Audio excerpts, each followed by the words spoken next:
from the NAPE floor, we got to figure out software and where we're headed, because guess what? It's already 2025 and it is the future yesterday.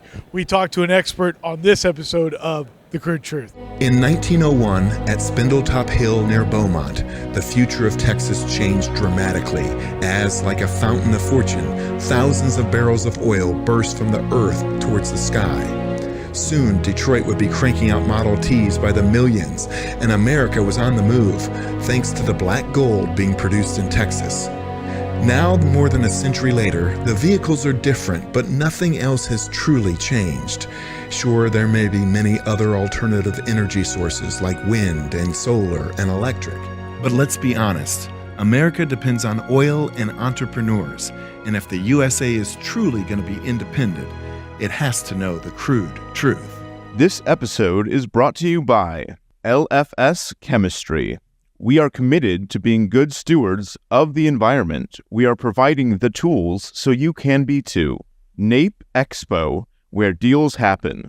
Air Compressor Solutions. When everything is on the line, Air Compressor Solutions is the dependable choice to keep commercial business powered up. Sandstone Group. Exec Crew.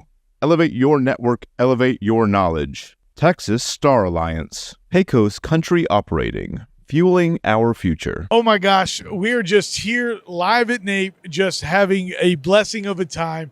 What a show it's been so far. And sitting next to me now is just another phenomenal, trailblazing guest, Rachel Collins with New Energy. Rachel, how are you? I'm doing great. Thank you so much for inviting me to join you today. Oh my gosh, it was like pulling teeth, but I said, I promise I'll try to do a good job. Oh, stop it. And I tell you what, thank you. And thank you for the time, because you have been blowing and going for the last few months. Y'all are really trying to get reintroduced, if I'm correct, to the Upstream side of things. Yes. Because y'all been doing Midstream, succeeding on the Midstream side of things. That's where we started. Yes. So 15 years ago, we started in Midstream. We have plant accounting and we have natural gas transportation solutions. And then, about 6 years ago, we said, let's serve Upstream. And very different industry, right? A very different segment. And so we have been working hard to adapt all of our capabilities. But more importantly, when you have a solution that's 14 years old, even though it was born in the cloud, there's some modernization that needs to happen. So over the last 2.5 years, we have invested tens of millions of dollars into our software to serve Upstream. And we're really excited that we're showcasing it here at NAPE this year. I started as an engineer, and I told our team, let's not do the hype marketing and announce it before it's real. But we've spent the time integrating all of our core capabilities, and we have it. So everyone says they have an integrated platform. I don't know if that's always the truth, but we do, and we can show it now. So we've spent time integrating accounting, production, land, and field services, and it's a real thing now. And that's called Stream Plus. Wow, Stream Plus. Stream Plus. You just knocked out every single part of the Upstream side on the accounting firm.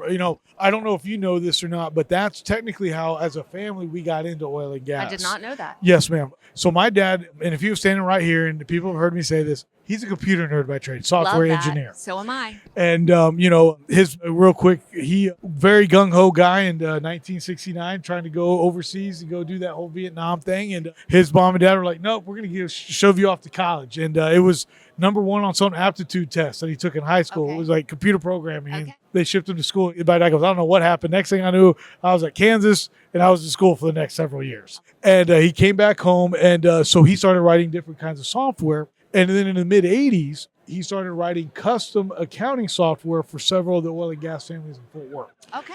And so that's how he got his whole idea of it, and now the tax benefits of it. So when I mentioned earlier about I need to get another call with Casey, I really need one with those two together, because he knows all the right questions to ask. And we're used to like, oh, there's a problem with that. Let's get in the back code and get it fixed and be able to, do everything. Because it's like we're able to count from how many barrels of oil to cutting out revenue checks and royalty checks and jibs and all of that stuff. So I'm very excited. And that's kind of how we got into the industry. So, yeah. Well, I love to hear that. I also, like your father, went to school and had a computer science background. Came to Houston right out of college, worked at Tenneco Energy, which is now Kinder Morgan. Yes. And started in Midstream, but building technology. Ever since, I hate to say this, but 1996. And been at it for a long time.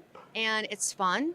And there are always problems to solve. There are always things that we can do better, be more efficient. And so that's what we've been focusing on. Pretty cool. And then, of course, your good friend here, Michael Tanner, Yes. has been very involved in all of our data solutions. So Yeah. one of the challenges that Upstream has is siloed data. Yeah. Field services doesn't know what's going on with land management, and now it can because we've integrated all of those capabilities and we have a single source of truth now. Yeah. And so I know he's a big advocate because it's real. Yeah. And we're creating a lot of dashboards and reports and giving access to the C-suite to see, to have purview across their entire business. Right. And I think that's really important. I love the fact that you're like, hey, you've been doing this, and you know what's going on. And I was just talking, I did another interview with the two wonderful ladies at Flipping the Barrel, and they're focusing this year in 2025 on the technology and things like that. And it's like oil and gas has always been at the front of technology. I mentioned how these oil and gas family offices brought their technology in town. The PC was created in 78, somewhere in there. And all of a sudden, the oil and gas companies had these personal computers for every single person in the office, which changed the game. And we're always trying to find the best stuff out there. And that's what y'all are doing. And y'all are doing the R&D to do it. We are. And, we don't see everyone doing that. I mean, just like in Upstream, you've had a lot of the consolidation. We're seeing that with some of our solutions and services providers. And what that can do is take your eye off why you exist, which is your customer. Right. And so we've been very deliberate to ensure that you always keep the customer front and center. And, we've actually deemed this year the year of the customer. Okay. So we have a rally cry every year, and that's ours this year. And just focusing on solving those challenges and not getting distracted by other, things going on around us. And so I think I'm most proud of the team investing in the technology to future-proof our customers. It's, you always have software that's getting old and you have to keep it up, just like your home. Right. You have to keep going it. And we see a lot of people that don't do that because they're focused on other things. And we think that we're still focused on our core and the most important thing, which is customers. Well, I like how you're calling it the year of the customers. In fact, this week, I think y'all been doing, I'm going to use the word sales blitz, but y'all been sales training. Y'all been focusing a lot on y'all sales team this year, or this week and throughout the year. And y'all had a good friend of mine come in and do some team building, JP Warren, right? That's right. Yeah. Oh my gosh. Yeah. What is it about what y'all were doing this week that really kind of went? I'm sorry, I didn't mean to cut you off. Well, no. He did a great job in just getting our team in the right mindset to get back out there and sell like crazy, and really to think about how we position our software, how we talk about it in terms of customer benefits and how we solve those problems. And he also just got them hyped around getting in the right mindset and the Superman pose. And there were just a lot of fun things that I got great feedback from the team. They said it was so much fun. And so we did a lot this week. You're right. We brought people in from India just to experience NAPE. We had all of our sales team come. We have our marketing teams, and now we have NAPE. So I think we're going to be sleeping well this weekend, but it's been fun. But you guys are here with technology, and it's really, I've had a chance to look at it, and I guess the term is play with it a little bit. And it's really, the dashboard is great, and everything about it, because here we're talking about just real briefly about sales, but it's really about the quality and about the work behind it. Is it, and that's why I'm so glad you're on, because that's what this is about. It's like, let's talk about all the work and what all these great benefits are, and why it is that y'all spent so much time keeping it in the background, just waiting to literally launch it today, because y'all have one heck of a booth, and y'all have got demos going on. It's just awesome what y'all have. This morning we had already 40 demos that had happened, so it's pretty remarkable. I mean, that says something. You don't need to talk about it beyond that. I mean, it shows well because it's good. It's high quality and it's modern. And I think the key that we hear too is that people are short-staffed. And so they don't have the time to have clunky workflow. It needs to be intuitive and easy, and we need to free up their time. And so we've been really focused on making sure that we're doing that. That is so true. And I like that word, clunky workflow. And being an operator, that's a good way to describe, I think, a way a lot of the independents may still work. And I don't mean that badly. And because the independent oil and gas operator, we produce 50% of the oil there is. So we're very important. And every single one of them out there is. But I like the way you just said that. It's like, because I do know, with software, it doesn't always go as smooth as possible. And if we can have ways for it to be more efficient, like the way y'all have created it, it saves time. Well, and it's affordable. I think that's also something that we focused on, is that we started in middle market, we went up market, and it was, our price point was a little bit high. as you go down market. Right. But those are the people we want to serve.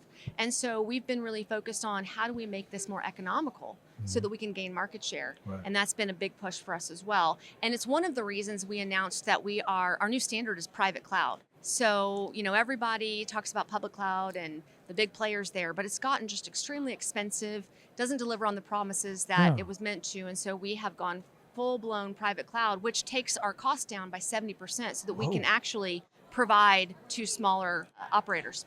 Wow. Yeah. Let's talk about the cloud for a second, because you mentioned Michael Tanner and getting to work with him. He's shown me a little bit more on what the cloud is as a network. And, is it really safe? And how is it that you guys are creating a way to where even the baby boomers and the, not Gen Z, but Gen X, we can really understand, because the cloud is up there and it's like, right? But you guys are making it safe, secure, and efficient. What do y'all see when y'all do that? Well, you're spot on. And I don't think that you shouldn't have to think about the cloud. It's just infrastructure, right? That's what it is. It's bare metal infrastructure. And so, but we need to make sure there is a confidence that people have when you say the big names like the Microsofts of the world in the US. And so that gives a sense of comfort that they're more secure. But that's not necessarily true.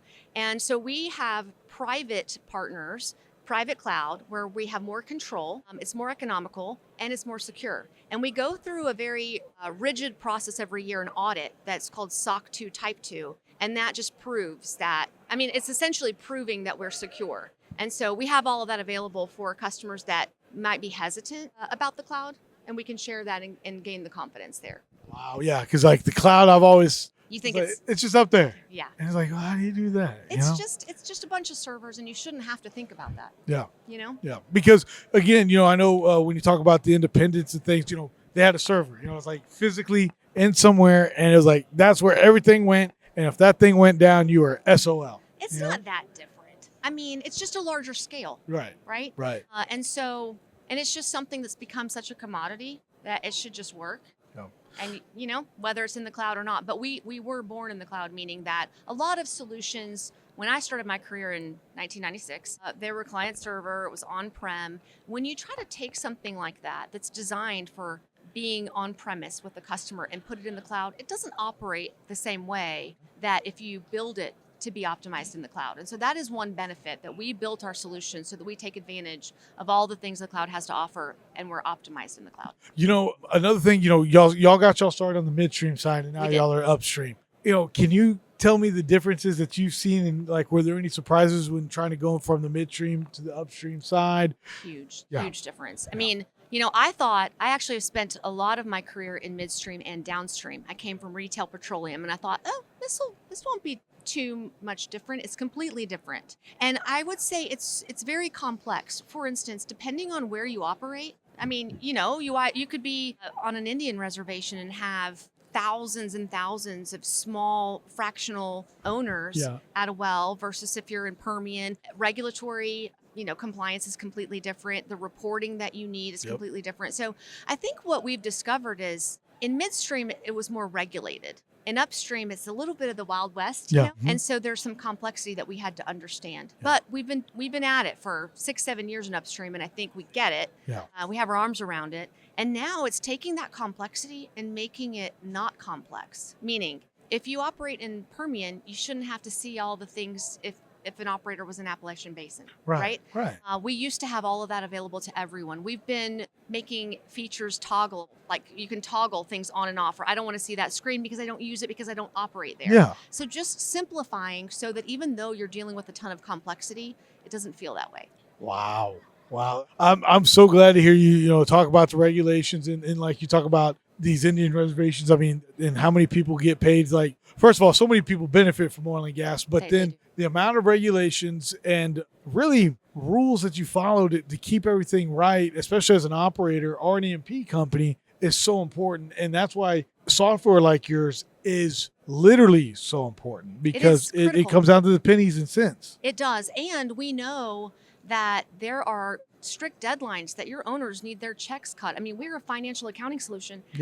Our users use our software to close their financial books every month. And so we have to help these accountants get things done in a timely fashion, or there are penalties. Yep. And so we deal with that. We know how critically important it is, and we know that speed and urgency is extremely important, and our team knows it. Dude, I mean, it's just that you're preaching it. It's like, and because it is so important, the turnaround time, the speed is always important in what we're doing. Oh my gosh. Yeah, I mean, there's always a sense of urgency, and some of our team. I think what I am very proud of and privileged to work with these people is that they've been in the industry their entire career. Right. I mean, that we have people who started as landmen, landwomen, but so that's exciting that we know the industry and we have that expertise, and so we can really build software that makes sense, that matters. Not only that, we have people that have been with the business for 15 years. Some of our team has never had a job outside of, and that's important because we've got that continuity of knowledge and that domain knowledge. And I think too, just we have good people. They care. They care about our customers. You have an excellent team. They're awesome. And y'all do have a new office, which is excellent, by the way. It's pretty nice, huh? It's very nice. Yeah, we're proud of that because